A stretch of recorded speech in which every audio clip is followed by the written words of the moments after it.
Hello students, I welcome you on a very own YouTube channel Manoj Jangir classes और inflationary demand, inflationary gap, excess demand ये सारे topic हम लोग discuss कर चुके हैं। इस पूरे यूनिट के एंड सेक्शन पर हैं हम और आज की क्लास में हम लोग बात करने वाले हैं कंसेप्ट ऑफ डेफिशिएंट डिमांड। होता क्या है ये, मेजर्स टू करेक्ट इट की बात हम करेंगे नेक्स्ट वीडियो में। तो उसके लिए क्या करें, चैनल को सब्सक्राइब कर लीजिए, तो वीडियो जब पोस्ट करूंगा तो नोटिफिकेशन आपके पास अपने आप आ जाएगी। तो यहाँ पर हम लोग बात करते हैं कि डेफिशिएंट डिमांड होता क्या है, फिर उसके बाद बात करेंगे मेजर्स टू करेक्ट इट, कैसे करेक्ट किया जाता है मॉनेटरी पॉलिसी और फिस्कल पॉलिसी के की हेल्प से। So if we talk about deficient demand, तो सबसे पहली चीज जो आप लोगों को पता होनी चाहिए वो क्या है, वो ये है भाई कि डेफिशिएंट डिमांड और डिफ्लेशनरी गैप ये दोनों ही चीजें एक ही होती हैं, same to same, copy paste है। Now, what is the meaning of deficient demand और what is the meaning of deflationary gap? So बहुत आसान शब्दों में आप इसे ये कह सकते हैं, deflationary gap है, एडी हमारा हीरो है मूवी का, एडी से ही बात करते हैं हम हमेशा। जैसे कि मेल डोमिनेटेड इंडियन सोसाइटी में होता है कि घर में चाहे लड़का भी है लड़की भी है, लेकिन मम्मी को हमेशा बेटे के नाम से बुलाया जाता है, मोनू की मम्मी, चिंटू की मम्मी, पिंकू की मम्मी, इस तरीके से करके। तो it is just an example. तो हमारा लाइमलाइट रहता है एडी पर।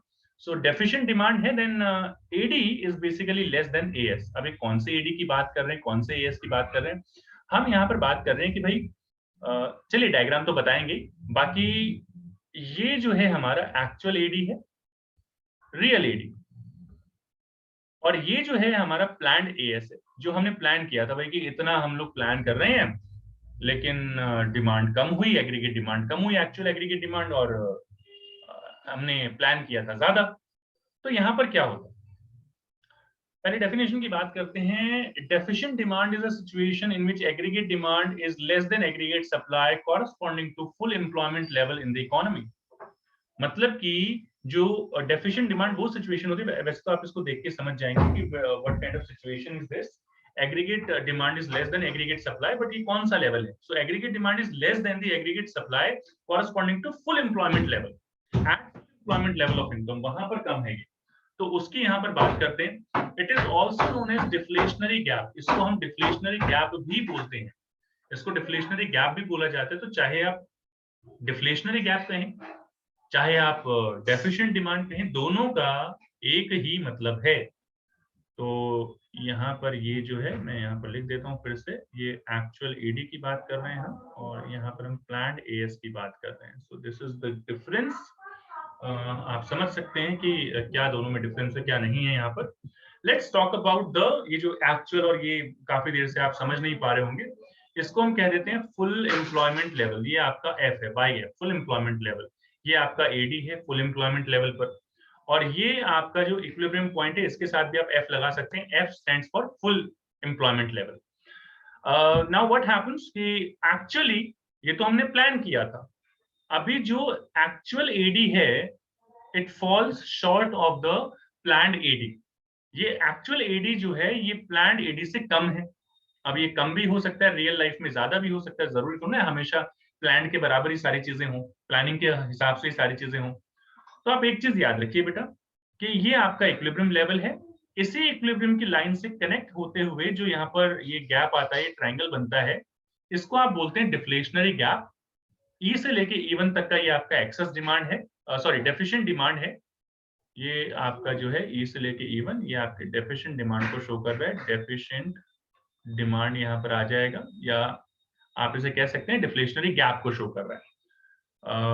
एक्स एक्सिस पे हमने जीडीपी यानी कि इनकम लिया है, वाई एक्सिस पे हम एग्रीगेट एक्सपेंडिचर या फिर एडी और एएस ले सकते हैं।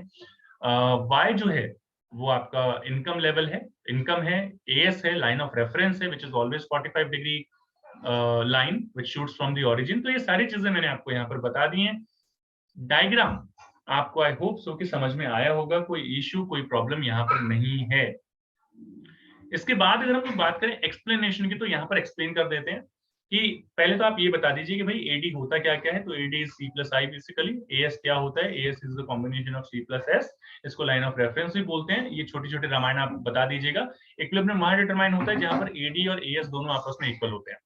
तो AD is the desired aggregate demand, ADF की बात कर लेते हैं। ADF is the desired aggregate demand for reaching equilibrium. एडी1 is the actual aggregate demand, जो पीछे बता चुका हूं। So the gap between them is called deficient demand और डिफ्लेशनरी गैप। जिन दोनों के बीच का गैप होता है उसको हम डिफ्लेशनरी गैप बोलते हैं या डेफिशिएंट डिमांड बोलते हैं। तो ये कहानी है भाई यहाँ की। और यहाँ पर इस डेफिशिएंट डिमांड का जो मेजर है वो आ जाएगा EE1। एक चीज हमेशा याद रखिए, ये जो फुल इक्विलिब्रियम वाली लाइन है, इसी लाइन से टच होते हुए ये जो ट्राइंगल बनेगा, अगर आप इन्फ्लेशनरी गैप की बात करते हैं तो ये यहाँ से इस तरीके से एडी ऊपर आ जाता है उसमें, और यहाँ पर ये जो लेवल ये जो आएगा ये इसी से कनेक्ट होते हुए ये वाला जो गैप आता है इसको हम इन्फ्लेशनरी गैप बोलते हैं। जस्ट फॉर योर इन्फॉर्मेशन, बच्चे काफी बार गलत बना देते हैं, क्या करते हैं यहाँ पे बना देते हैं। तो आप एक चीज याद रखिए कि इसको एक्सपेंड करके इसी लाइन से कनेक्ट होना चाहिए, चाहे वो इन्फ्लेशनरी गैप है या वो डिफ्लेशनरी गैप है। This is what you need to understand. तो काफी सारी चीजें डायग्राम के बेसिस पे भी हम आपको बता रहे हैं, ध्यान रखिए क्या कुछ है। Now what are the causes of deflationary gap, reason क्या क्या होता है। देखो भाई, अब यहाँ पर पूरी लाइमलाइट एडी पर है। AD is the summation of C plus I plus G plus X minus M, यानी कि consumption expenditure, investment expenditure, government spending और नेट एक्सपोर्ट्स, यानी कि एक्सपोर्ट्स माइनस इंपोर्ट्स। तो मान लीजिए आपका कंजम्पशन डिक्रीज हो गया, कंजम्पशन एक्सपेंडिचर, उसकी वजह से आपका एडी डिक्रीज हो जाता है। अगर मान लीजिए आपकी इन्वेस्टमेंट डिक्रीज हो जाती है, फर्म्स अगर इन्वेस्टमेंट कम कर देती हैं तो भी एडी तो इन सबका समेशन है, तो उससे कम हो जाएगा। मान लीजिए गवर्नमेंट एक्सपेंडिचर जो है कम हो जाता है तो अगेन आपका एडी पर इंपैक्ट पड़ेगा।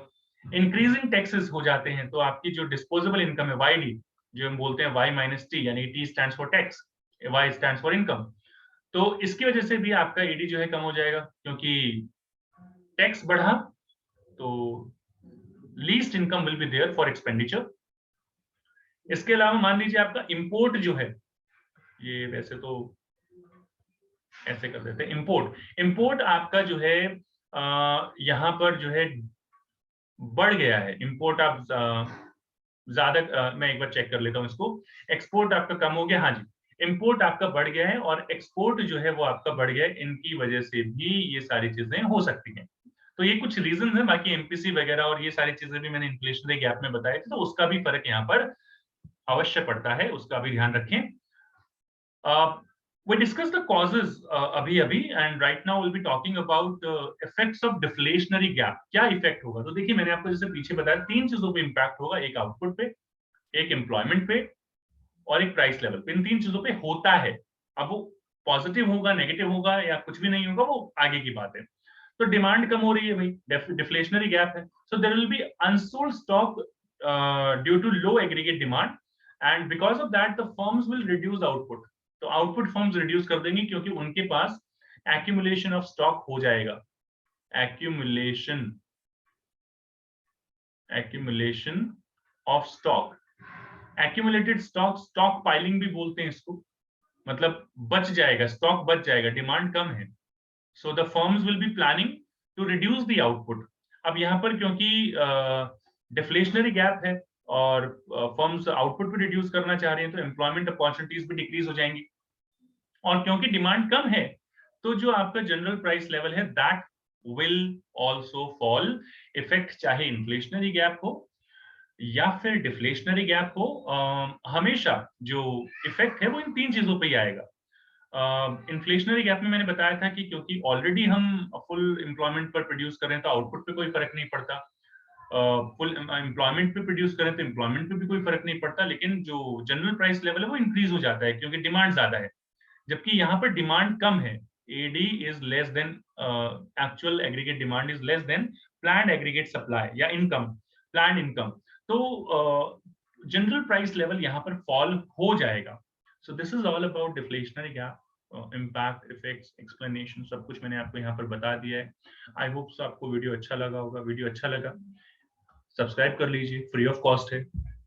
लाइक कर दीजिए वीडियो को, दोस्तों के साथ शेयर कर दीजिए। बाकी डिस्क्रिप्शन में इसके और भी वीडियोस, पहले और बाद में, प्री एंड पोस्ट दोनों वीडियोस गिवन हैं, आप जाइए चेक कीजिए। This is it for your today's class, all of you. बाकी आप हमें सोशल हैंडल्स पर फॉलो करना चाहते हैं या टेलीग्राम व्हाट्सएप पर ज्वाइन करना चाहते हैं, लिंक सभी के डिस्क्रिप्शन में है, जाइए डिस्क्रिप्शन भी चेक कर लीजिए, अच्छे अच्छे वीडियोस अवेलेबल हैं वहां पर। जो आपके काफी काम आ सकते हैं. So this is it for your today's class, all of you. Thank you so much for watching this video. See you in your next video. Take care and goodbye.